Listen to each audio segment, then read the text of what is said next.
우리 어르신들이 제일 두려워하는 것 중에 하나는 암보다도 무섭다는 치매입니다. 치매는 여러분들 잘 아시는 것처럼 내 머릿속의 지우개처럼 우리의 기억을 서서히 지워감으로 인하여서 개인뿐만 아니라 무엇보다 치매는 그 가족들이 굉장한 고통을 겪게 됩니다. 그래서 요즘은 많은 사람들이 치매에 대한 많은 관심이 있어서 치매를 예방하는 음식이나 또 건강법에 대해서 많은 관심을 갖고 있는데요. 제가 아는 어떤 의사 선생님은요, 이 치매에 걸리지 않으려고 일부러 어려운 수학 문제를 푼다고 하더라고요. 그래서 자꾸 머리를 사용하려고요. 네. 근데 우리는 어떡하죠? 수학 문제를 잘 못 푸는데. 일본의 어떤 한 주부가 인터넷에 올린 글이 있었는데 굉장히 공감되는 글이었습니다. 한번 들어보시겠어요? 며느리가 이렇게 말합니다. 어제 시아버지가 치매를 예방하는 100가지 방법이라는 책을 사오셨다. 오늘 또 그 책을 사오셨다. 내일 또 사올까 두렵다. 왠지 굉장히 공감이 되지 않습니까? 그 시아버지가 그 치매를 예방하고 싶어서 책을 사오는데 계속 사오는 거예요. 이미 치매가 걸린 거죠. 이 치매의 특징은 기억을 하지 못한다는 것입니다. 우리가 기억을 하지 못하게 되면요, 공부하고 시험을 준비하는 사람들은 굉장히 많이 불리하죠. 또 우리가 기억을 하지 못할 때 인간관계할 때 굉장히 실수할 때가 있죠. 저도 가끔 당혹스러울 때가 있어요. 갑자기 성도님의 이름을 불러야 되는데 이름이 생각날 때가 나지 않을 때가 있어요. 그럼 깜짝 놀라죠. 또 우리가 이렇게 기억을 잘 못하면 내가 물건을 어디 두었는지, 또 하다못해 늘 다니는 집이지만 우리 집 비밀번호를 또 몰라가지고 어르신들 몇 번을 누르는 아마 그런 경험들이 있을 것입니다. 근데 신앙도 마찬가지입니다. 오늘 본문에는 주님의 말씀을 기억하지 못함으로 말미암아 예수님의 부활을 의심하고 두려워하는 제자들의 모습이 보여주고 있습니다. 오늘 1절에 보면 이렇게 말씀하고 있습니다. 안식 후 첫날 새벽에 이 여자들이 그 준비한 향품을 가지고 무덤에 가서 돌이 무덤에서 굴려 옮겨진 것을 보고 들어가니 주 예수의 시체가 보이지 아니하더라. 이로 인하여 근심할 때 문득 찬란한 옷을 입은 두 사람이 곁에 섰는지라 라고 말씀하고 있습니다. 여러분, 예수님은요, 이미 십자가를 지시기 전에 내가 십자가에서 죽고 부활하실 것이라고 한 번도 아니고 두 번도 아니고 세 번씩이나 제자들에게 분명하게 말씀을 하셨습니다. 그러나 제자들 중에 그 어떤 누구도 이 예수님의 말씀을 기억한 사람은 없었습니다. 그러다 보니 당연히 그들 가운데는 예수님의 부활조차도 기대하지 않았습니다. 심지어 그들은 예수님이 십자가를 지실 때 그 십자가 앞에서 다 주님을 부인하고 도망갔던 사람들이었습니다. 그리고 주님이 이제 장사된 다음에 이제 예수님의 시체에 향유를 발라주기 위해서 왔는데 예수님의 시체까지 없어지자 그들 가운데는 근심이 찾아왔다라고 오늘 본문은 말씀하고 있습니다. 우리 신앙생활도 마찬가지인 것 같습니다. 우리가 하나님의 말씀을 잘 기억하지 못하면요, 자꾸 세상의 또 분주함 속에 또 세상의 염려들로 인해서 환경에 치이다 보면은 자꾸 내 마음속에 의심이 생기고 두려움이 올려오는 게 사실인 것 같습니다. 교회 나와서 예배를 드릴 때는, 말씀을 들을 때는 그래 이렇게 살아야지라고 소망이 생겼다가도 며칠 동안 말씀을 듣지 못하고 또 어떤 사정이 있어서 한 주, 두 주 못 나오게 되다 보면은 하나님 말씀이 기억되지 않고 자꾸 나를 지배하는 것은 환경과 상황입니다. 그러다 보면 자꾸 우리는 그 환경에 눌려서 내 마음속에 의심도 생기고 두려움이 있는 것이 우리의 현실일 수 있습니다. 그러나 성경은 이렇게 말씀합니다. 오늘 5절은 이렇게 말합니다. 여자들이 두려워 얼굴을 땅에 대니 두 사람이 이르되 어찌하여 살아있는 자를 죽은 자 가운데서 찾느냐. 오늘 성경은 말씀합니다. 어찌하여 살아있는 자를 죽은 자 가운데서 찾느냐라고 말합니다.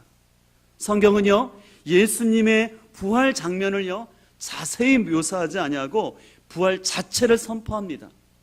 저는 어렸을 때 좀 이런 생각을 해봤어요. 아니, 예수님의 부활을 좀 더 설명을 많이 해주셨으면 좀 더 부활을 좀 믿기가 쉬울 텐데 왜 성경은 어떻게 부활됐는지 그거 자세히 설명하지 않아요? 왜 그랬을까요? 성경은 예수님의 부활이 당연한 거기 때문에, 진리이기 때문에 선포하는 것입니다. 믿어달라고 설득하는 것이 아니에요. 당연한 일이기 때문에 선포하는 줄 믿습니다. 그래서 중요한 것은요, 이 부활과 오순절날 성령의 임재를 경험한 제자들은요, 이 부활을 경험하기 전까지는 그들은 너무나 나약하고 주님을 배반하는 자들이었지만, 그들이 부활과 오순절 성령을 경험한 다음에는 그들이 180도 전혀 변화된 사람이 되어서 예수 그리스도의 부활에 증인했다는 것을 우리는 잘 알고 있습니다. 제가 복음학교 때 설명을 한번 했었는데요, 미국 하버드대 법학 교수 중에 그린 리프라는 교수가 있는데요, 원래 이분은 회의론자였어요. 그래서 그들은 성경에 나오는 예수님의 부활 사건은 허구다라고 생각했습니다. 그래서 내가 이 예수 그리스도의 부활을 허구성을 알리겠다라고 생각하고 그 사람이 이 부활에 대한 것을 연구를 했어요. 근데 그 허구성을 증명하기 위해서 연구를 했는데요, 그의 예상과는 달리 그는 자신의 연구를 통해서 예수님의 부활을 믿을 수밖에 없게 되었습니다.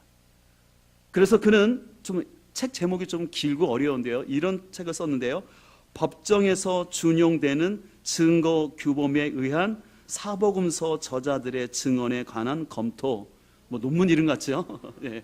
그 책에서 이렇게 얘기하는 것이었습니다. 뭐라고 얘기하냐면, 예수 그리스도가 정말로 죽은 자로부터 살아나지 않았다면 사도들은 자신들이 진술한 사실을 그렇게 확고하게 붙들고 있을 수가 없었을 것이다. 이 얘기를 왜 했냐면요, 이 그린 리프 박사는요, 이 복음서에 나오는 부활에 대한 얘기를 연구하면서 제자들의 특징을 봤더니 하나같이 다 순교했다라는 것이에요. 예수님이 12제자 다 순교했죠. 그래서 여러분들 아시는 것처럼 야고보 같은 제자는 아그리빠 왕에 의해서 참수를 당했고요, 빌립은 몰매를 맞아서 기둥에 맞아서 순교했습니다. 또 안드레는 복음을 전하다가 X자형 십자가에 순교했고요, 바돌로메는 피부가 벗겨진 채 십자가에 못 박혀 순교했습니다. 또 마태는 도끼에 의해서 참수를 당했고요, 또 알페오의 아들인 야고보는 성전 꼭대기에서 떨어져서 순교를 당했습니다. 그리고 여러분이 잘 아시는 베드로는 십자가에 거꾸로 매달려 순교를 했습니다. 그래서 여러분들이 저 사진이 그런 것들을 축약해서 보여주는 성화 그림인데요, 이 그린리프 교수는 제자들이 만약에 부활이 가짜라면 자신이 순교하면서까지 자신의 목숨을 내놓지 않는다는 것이에요. 거짓을 위해서 자신의 목숨을 내놓지 않는다는 것이에요. 그리고 12제자들은 똑같은 자리에서 똑같은 시간에 함께 죽은 것이 아니라 다 꼭 떨어진 곳에서 다른 시간에 각자 죽는데 동일하게 그들은 증언을 했는데 예수 그리스도가 왕이시고 부활했던 사실을 증거했다라는 것이에요. 자기가 법학자의 관점으로 봤을 때 사람은 절대 자신의 생명과 거짓을 바꾸지 않는다는 것이에요. 자신의 생명을 희생하면서까지 거짓을 얘기하지 않는다는 거죠. 그런 법학자의 관점에서 때 이것은 사실이었기 때문에 제자들이 이렇게 얘기할 수밖에 없었다고 그는 깨닫게 되었던 것이었습니다. 그래서 실은 우리는요, 이 부활은요, 어떤 실은 법학적이고 또 과학적으로 실은 설명되기보다도 실은 부활 후에 주님을 만난 제자들의 모습을 보면 알 수가 있어요. 제자들은 부활의 주님을 만나기 전까지는 그들은 너무나 연약한 모습이었습니다. 그들은 여러분 아시다시피 3년 동안이나 주님과 함께 다니면서 배웠고 예수님의 기적을 체험했던 제자들이었습니다. 근데 막상 그들은 주님이 십자가 질 때 다 실패한 모습이 아니었습니까? 근데 그랬던 그들이 어떻게 그 짧은 시간에 변화될 수 있었는가? 그것은 바로 부활의 주님을 만났기 때문에 가능한 줄 믿습니다. 그것 말고는 설명이 안 되는 거예요. 그래서 그들은 실은 주님이 십자가를 질 때 많은 사람들 앞에서 예수님을 부인했지만 그들이 부활의 주님을 만난 다음에는 이번에는 자신의 목숨을 부인하는 제자들로 바뀐 줄 믿습니다. 그래서 여러분들 우리가 흔히 사복음서라고 해서 마태, 마가, 누가, 요한 이것을 복음서라고 하는데 사복음서가요 어떻게 기록되었냐면 예수님이 부활을 경험한 그 제자들에 의해서 이 성경이 기록되게 되는 거예요. 여러분 쉽게 말해서 그림을 하나 보여드릴 텐데요, 우리는 복음서를 보면 예수님의 생애를 출생부터 쭉 보지만 실은 이 복음서가 기록된 동기는 부활 사건이었어요. 그리고 부활이 있은 다음에 바로 오순절날 성령을 경험하지 않았습니까? 그래서 이 사건을 통해서 그들은 이 부활이 너무 놀라운 사건이었어요. 그래서 그들은 부활을 증거해야 되잖아요. 그럼 부활을 전하기 위해서 부활 전에 무슨 사건이 필요했습니까? 십자가의 죽음이 있었던 거잖아요. 그래서 그 십자가의 죽음을 설명한 거고, 그 십자가를 지시기 전에 일주일 동안에 예수님이 어떻게 말을 하셨는지 그 행적들을 자세히, 우리가 흔히 말하는 고난주간의 일들을 쭉 많이 기록을 했던 것이에요. 그리고 고난주간을 앞서서 그럼 예수님께서 3년 동안 어떻게 공생애를 하시면서 가르치시고 선포하시고 치유하셨는지 그 일들을 또 기록한 거요. 또 거슬러 올라가니까 그럼 예수님의 탄생도 전해야 되겠다 생각해서 예수님이 어떻게 탄생했는지를 기록하는데, 그래서 부활을 기점으로 거슬러 올라가면서 예수님의 일대기를 적었던 것이에요. 그래서 복음서는요, 예수님의 탄생에 대해서는 마태복음과 누가복음만 얘기하지만 이 십자가의 죽음과 부활은 너무너무 중요하기 때문에 모든 복음서가 가장 많은 비중을 들여서 자세히 설명하고 있다라는 것이에요. 이것을 통해서도 부활이 사실이기 때문에 이렇게 하나님 말씀이 기록되었구나라는 걸 우리가 알 수 있다라는 것입니다. 또한 이 복음서뿐만 아니라 우리 흔히 서신서라고 말하는 바울이 쓴, 또 여러 제자들이 쓴 서신서에도 강력하게 강조하는 것은 예수 그리스도의 부활이었습니다. 누가복음 사도행전 1장 3절을 보게 되면 누가복음의 저자인 누가는 이렇게 말하고 있습니다.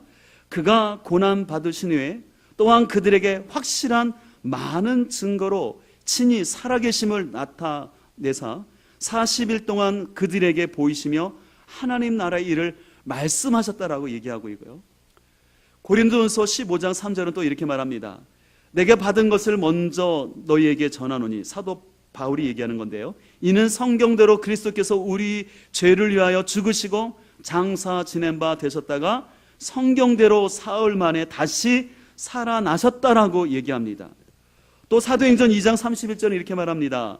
미리 본 거로 그리스도의 부활을 말하되 그가 음부에 버림이 되지 않고 그의 육신이 썩음을 당하지 아니하리라 하더니 이 예수를 하나님이 살리신지라.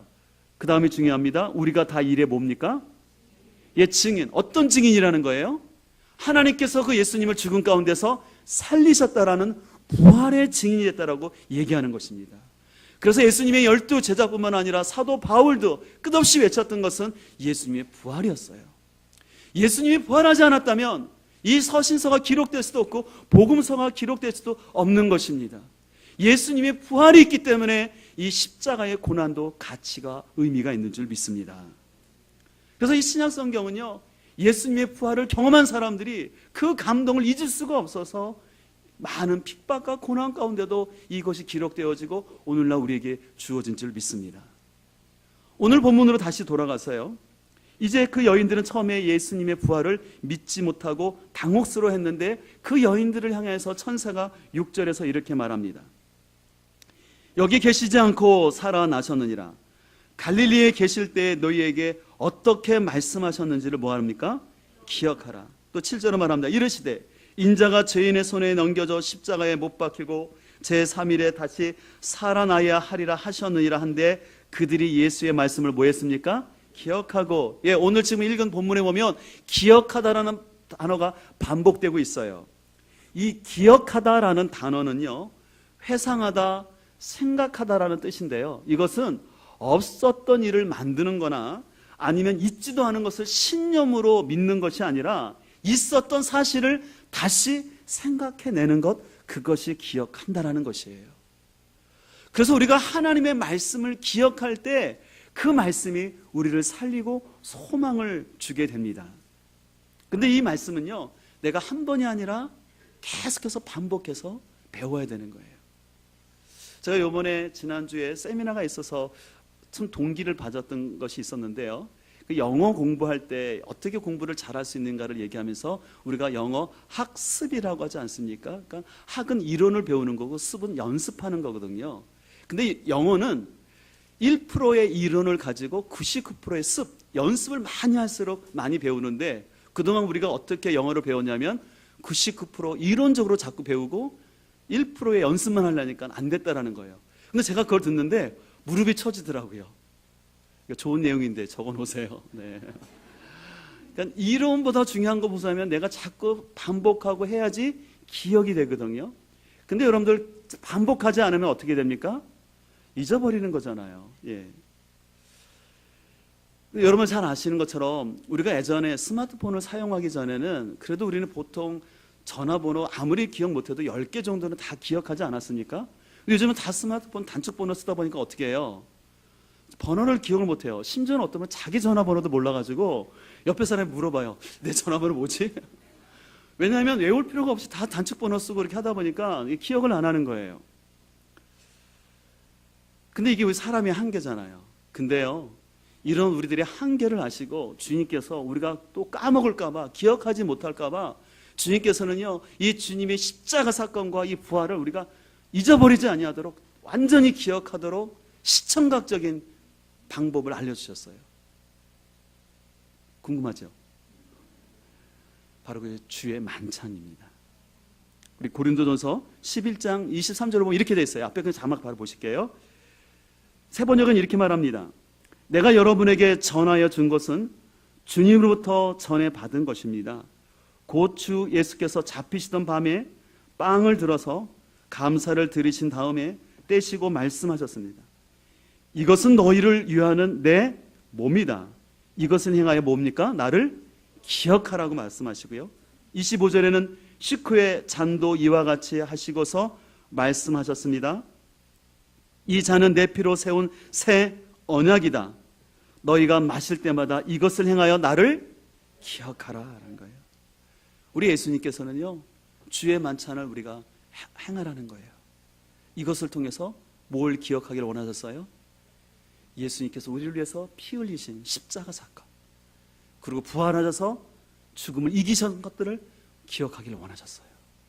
그래서 주님 우리가 잊어먹지 않도록, 그래서 주님이 오실 때까지 이 주의 만찬은 꼭 행하라고 성경에서 가르쳐 준 줄 믿습니다. 그래서 교회에서 행하는 예식 두 가지예요. 그것은 바로 주의 만찬과 침례예요. 그래서 이 교회, 건전한 교회는 이 두 개를 건실하게 행해야 됩니다. 그래서 우리는 이 주의 만찬을 통해서 예수님께서 우리의 죄를 속죄하시기 위해서 피 흘려주셨고, 예수님께서 부활하셔서 우리의 죄를 사하시고 승리하셨음을 우리는 확인하고 고백하게 되는 줄 믿습니다.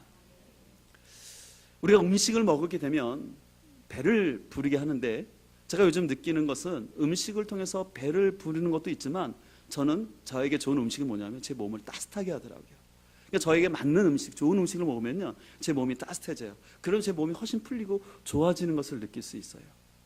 이런 차원에서요, 주님의 그 십자가를 의미하는 이 주의 만찬은 우리의 영적인 생명을 풍성하게 하고 우리의 마음을 뜨겁게 하시는 줄 믿습니다.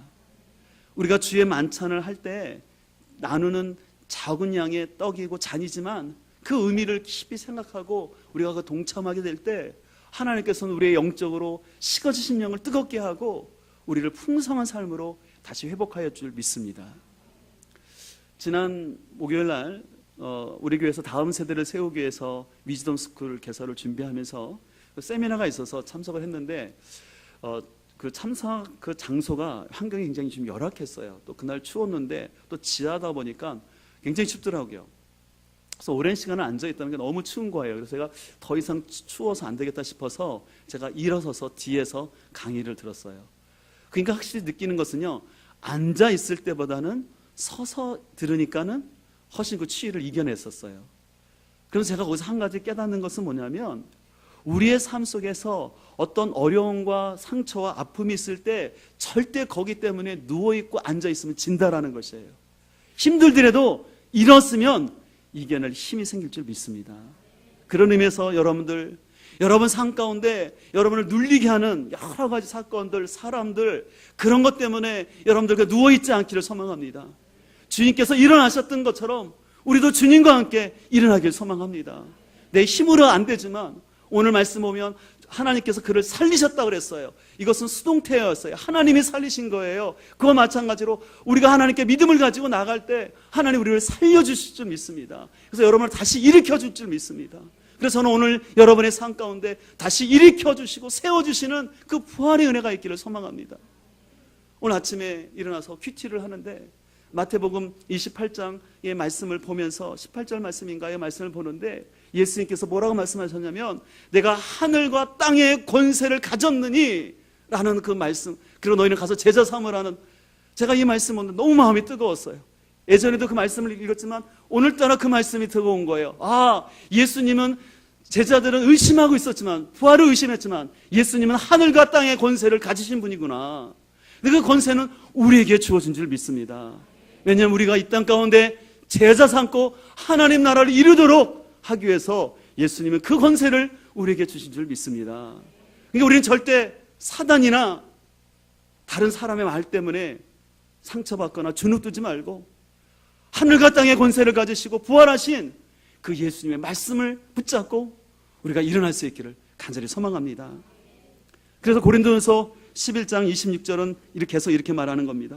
그러므로 여러분이 이 빵을 먹고 이 잔을 마실 때마다 주님의 죽으심을 그가 오실 때까지 선포해야 된다라고 얘기합니다. 주님이 오실 때라는 것은 바로 주님이 재림하실 때까요. 그때까지 우리는 계속해서 주의 만찬을 행합니다. 그러나 실은 우리가 주님이 오실 때보다 우리가 먼저 주님 앞에 갈 날이 더 빠를 수가 있어요. 그러나 중요한 것은 그때까지 우리는 주의 만찬을 통해서 우리의 죄를 용서하시고 부활하셔서 승리하신 그 예수님의 은혜를 경험할 수 있기를 간절히 소망합니다. 예수님의 피가 우리를 치유하고 회복하여 준 줄 믿습니다. 예수님의 부활이 우리의 승리고 치유의 원천인 줄 믿습니다. 그래서 이 시간 주님의 그 십자가와 부활을 생각하면서 우리 성도들과 함께 주의 만찬을 진행하려고 합니다. 근데 제가 지난주 실은 이 말씀을 준비하고 있었는데요, 어떤 목사님부터 한 영상이 도착을 했어요. 근데 이 목사님은 제가 원래 잘 모르는 분이에요.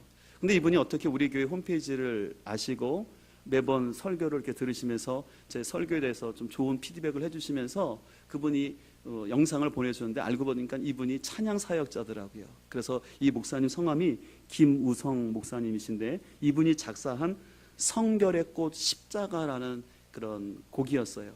제가 그걸 한 5분 정도 되는 찬양 영상인데 제가 듣는데 그 가사 내용이 참 마음에 많이 와닿더라고요. 그래서 이 시간 우리가 주의 만찬을 준비하면서 이 영상을 본 다음에 주의 만찬을 진행할 텐데 여러분들 앞에 영상을 보시면서 그 내용들을 깊이 묵상하면서 이 시간도 십자가를 통해서 하나님의 치유와 회복의 역사가 여러분 가운데 온전히 나타나길 소망합니다. 네, 영상 같이 보면서 진행하도록 하겠습니다.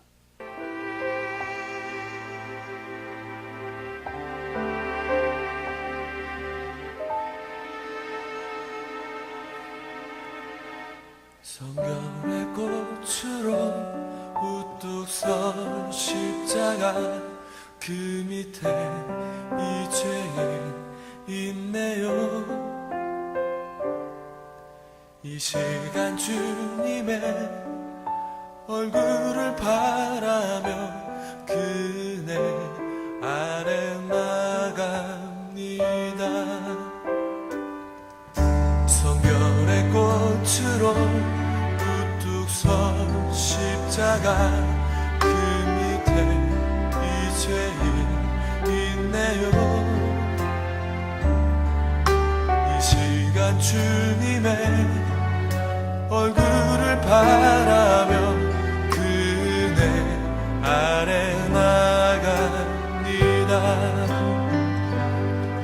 대성의 은혜를 부르게 하시며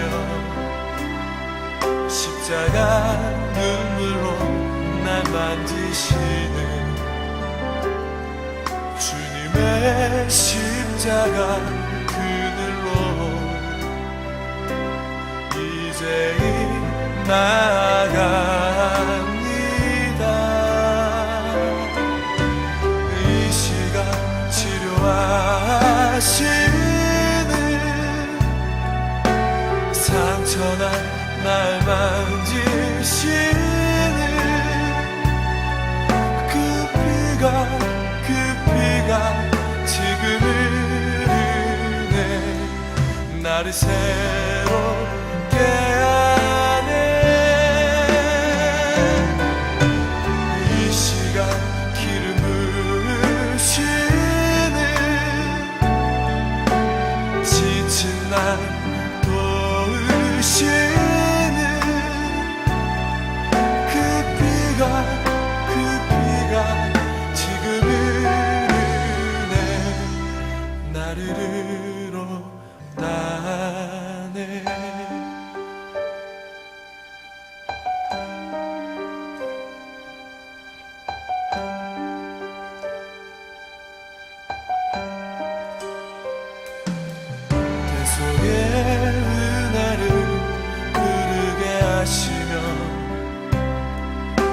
십자가 눈물로 날 만지시는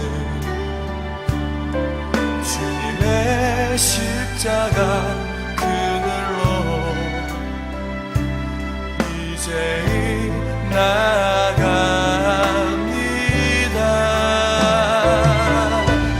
이 시간 치료하시는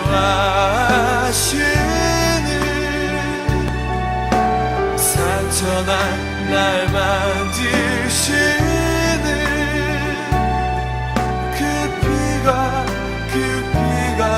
지금 흐르네. 나를 새롭게 하네. 이 시간 기름 부으시는 지친 날 도우시는 그 피가 지금 흐르네. 나를 위로하네.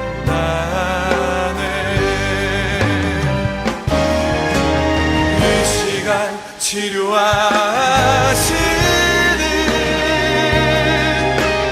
상처난 날 만지시는 그 피가 지금 흐르네. 나를 새롭게 하네. 이 시간 기름 부으시는 지친 날 도우시는 그 피가 지금 흐르네. 나를 위로하네.